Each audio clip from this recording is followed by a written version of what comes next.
The EEO staff services the entire AOR for NAVFAC Southeast, whether it's inquiry into workplace conflict, alleged discrimination, reasonable accommodation, EEO training, or alternative dispute resolution. We're here to service you. I want to personally congratulate you on your selection or promotion here to Southeast. I hope you find that NAVFAC Southeast truly is a great place to work. Some key points I'd like to make for you are our zero tolerance areas in EEO. They include sexual harassment, workplace violence or harassment, bullying, racial epithets, racial gender stereotyping, or any other form of discrimination. The entire command team is swift in addressing any allegation involving these areas. EEO policy letters are posted on the NAVFAC Southeast mobile app, NAVFAC Southeast portal, and posted throughout your respective buildings. Here's some more information from your EEO team. Harassment is a form of discrimination that can manifest itself in 4 ways. It can be oral, visual, written, or physical. In today's environment, each can have various communication methods, including electronic. Harassment is a form of employment discrimination that violates Title VII of the Civil Rights Act of 1964. It can fall into the category of workplace harassment or sexual harassment. Workplace harassment is defined as severe or pervasive verbal or physical conduct that degrades or shows hostility towards an individual based on his or her protected category. This happens when deliberate or repeated offensive comments, gestures, or physical contact occurs, or when conduct interferes with an individual's performance or creates an intimidating, hostile, or offensive working environment. Sexual harassment is defined as unwelcomed verbal or physical conduct of a sexual nature that is severe or pervasive and affects working conditions.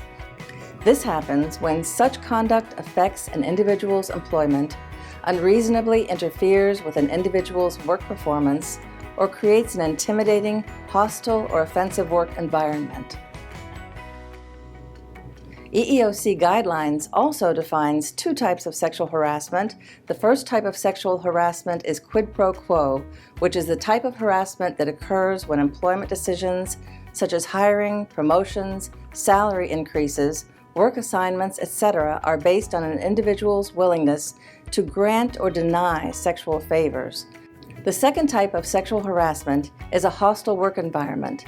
This occurs when unwelcomed harassment is severe or pervasive enough to alter the conditions of an individual's employment or creates an abusive, intimidating, or offensive work environment. Generally, a single or isolated incident is not enough to create a hostile environment.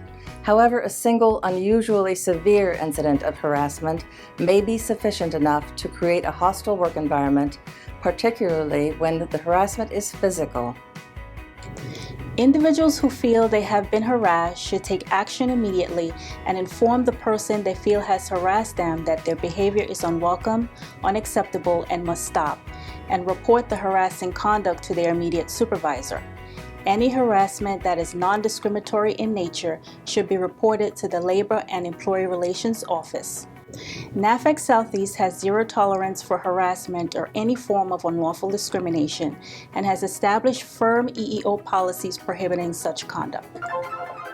Federal regulations require any individual who believes they have been a victim of discrimination based on their protected category must make contact with the EEO office within 45 calendar days of the alleged discriminatory event or when becoming aware that an alleged discriminatory event has occurred. Informal EEO complaints filed after the 45-day timeline may be dismissed because of untimely filing. For specific issues that are not discriminatory in nature, individuals are encouraged to first inform their supervisor to resolve, or may seek assistance from their respective union representative, the Inspector General's office, or the Labor and Employee Relations Office. To file a complaint with the EEO office, all NAVFAC Southeast employees, applicants for employment with NAVFAC Southeast, and former employees are eligible to file. There are 2 stages to the complaints process, formal and informal. Your complaint will first begin at the informal stage. This allows the agency the opportunity to perform a limited inquiry into any allegations made and attempt to resolve the issues at the lowest level. Individuals also have the option to elect the Alternative Dispute Resolution Process, or ADR, to resolve their issue. ADR is a form of mediation where an independent third party helps facilitate communication between parties to come up with a mutually acceptable resolution. If an individual elects ADR, the processing time will automatically be extended to 90 days. This allows for effective meeting scheduling and gives the parties involved time to prepare for the mediation. If an individual complaint is not resolved through ADR or other facilitation methods, a notice of final interview with right to file formal letter will be provided. This will conclude the informal process of the complaint, and the individual will have 15 calendar days after receipt of the letter to continue on in the process by submitting a formal complaint. Remember, if you believe you have been a victim of discrimination, you must contact the EEO office within 45 calendar days of the incident or the date you became aware of an incident to ensure your initial EEO complaint is timely. At NAVFAC Southeast, we enjoy an overall positive human relations climate where employees treat one another with dignity and respect.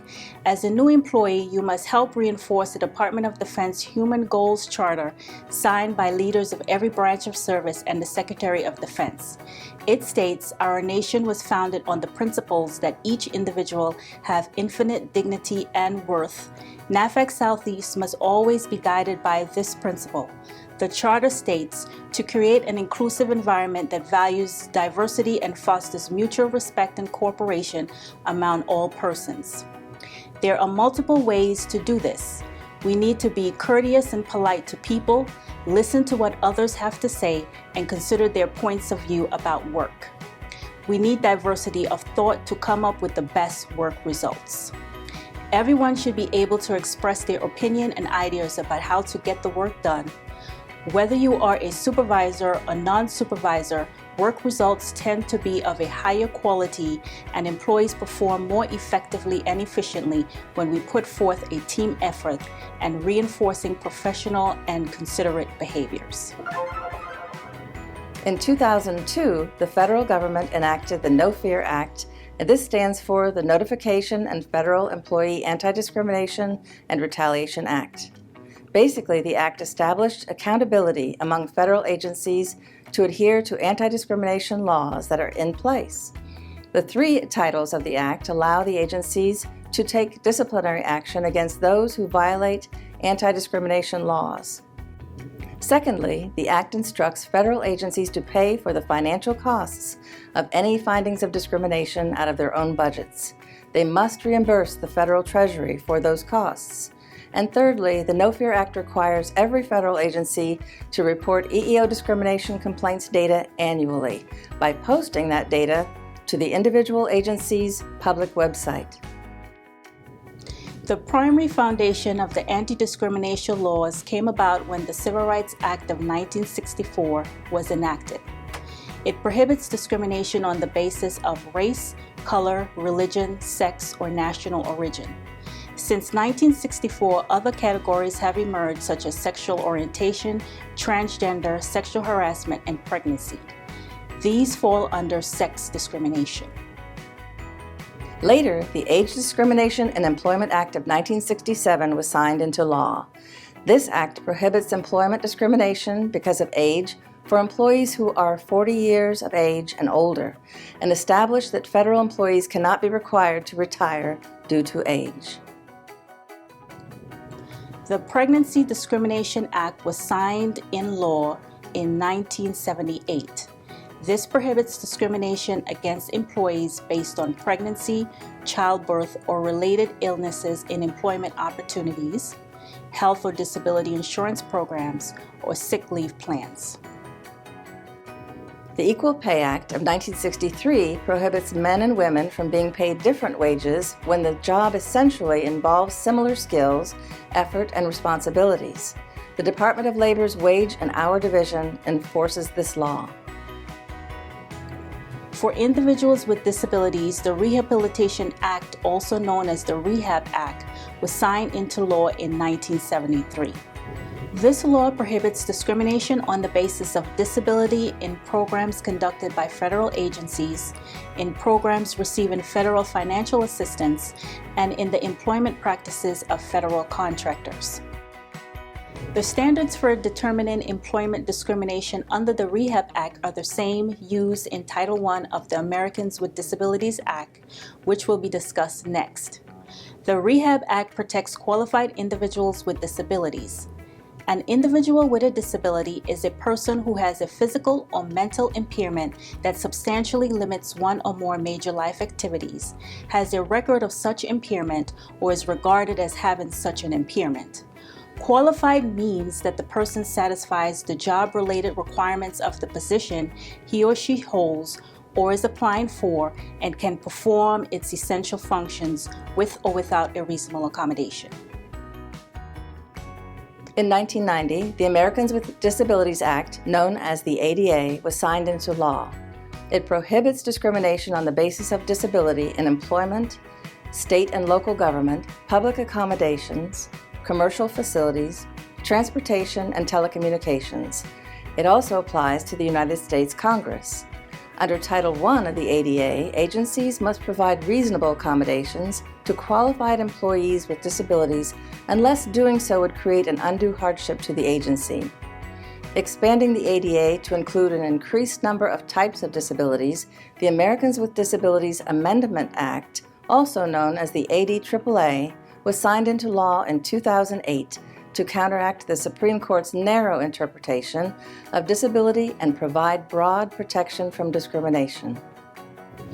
All of these laws prohibit illegal employment discrimination when employees are treated unfairly based on the protected classes we have described. Some examples of unfair employment actions can include hiring, awards, promotions, disciplinary action, reassignment, demotion, removal, duty hours, and so forth. Remember that harassment as an EEO discriminatory claim must be based on a protected class mentioned in the anti-harassment laws. Supervisors and employees at NAVFAC Southeast, both military and civilian, will make every effort to provide requesting employees with reasonable accommodations in order to perform the essential duties of their job.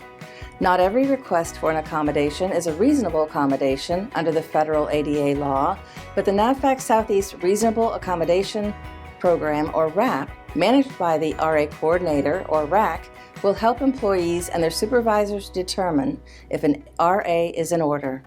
Requests for RAs involves an interactive process that is considered to be a positive process to assist qualified individuals with a disability with performing the essential duties of their job. Requests for an RA are reviewed and processed in accordance with federal law and Navy guidance. NAVFAC Southeast's goal for achieving decisions on all requests for RAs is 30 calendar days, which is also consistent with the Department of the Navy's goal for processing RA requests. Reasonable accommodations are changes or adjustments to a job or work site that makes it possible for qualified individuals with disabilities to perform the essential duties of their job and to enjoy equal employment opportunities. Employees are required to provide RAs to qualified individuals or applicants with disabilities unless doing so would cause an undue hardship to the agency. Examples of RAs are making the job site more accessible, providing interpreters or readers, providing equipment or devices that will assist the employee to function effectively, or restructuring the job. In most circumstances, medical documents are required for RA assessment. Both supervisors and employees should note that medical information is very sensitive and must be protected under the Privacy Act. Only the RA team processing the RAs will be privy to the information. While some employees voluntarily tell their supervisors about their mental or physical diagnosis, no one has a need to know this information except for those entrusted with the information on the RA assessment team. Supervisors will, however, need to know the limitations the disability presents relating to performing the essential functions of the job. The EEO office encourages all employees to complete the standard Form 256, or Self-Identification of Disability form. This is an Office of Personnel Management, or OPM form, that is designed to capture the status of our employee diversity in terms of employees with or without disabilities. This form can be found in MyBiz Plus.